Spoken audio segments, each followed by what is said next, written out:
ମୋ ନାଁ ହେଉଛି ଉପେନ୍ଦ୍ର କୁମାର ପାଣିଗ୍ରାହୀ। ମୁଁ ଏ ମନ୍ଦିର କମିଟିର ସଭାପତି ଅଛି। ଦୀର୍ଘ 25 ବର୍ଷ ହେଲା ଅଛି। ଆଜି ପର୍ଯ୍ୟନ୍ତ ଏଇଭଳିଆ ଘଟଣା ହେଇନଥିଲା। ରାତି ଆମେ 3:20 ବେଳକୁ ଦିଲୁ ଭାଇ ମୋତେ ଫୋନ୍ କଲେ, ଦିଲୁ ସାହୁ ଫୋନ୍ କଲେ ସେ ରାତିରେ ମନ୍ଦିର ଚୋରି ହେଇଯାଇଛି ବୋଲିକି।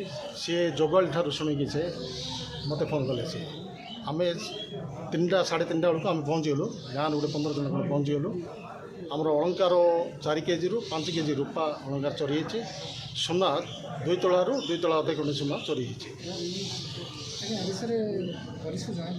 ପୋଲିସକୁ ଲିଖିତ ଆକାରରେ ଆମେ ଜଣାଇଲୁ, କେସ୍ ଦେଲୁ। ଡ୍ରଗ୍ ଟିମ୍ ଆସିଥିଲେ, ସେମାନେ ସାଙ୍ଗେ ଇଏ କଲେ, ଗୋଟେ ଜାଗାରେ ପହଞ୍ଚିଛନ୍ତି ସେମାନେ।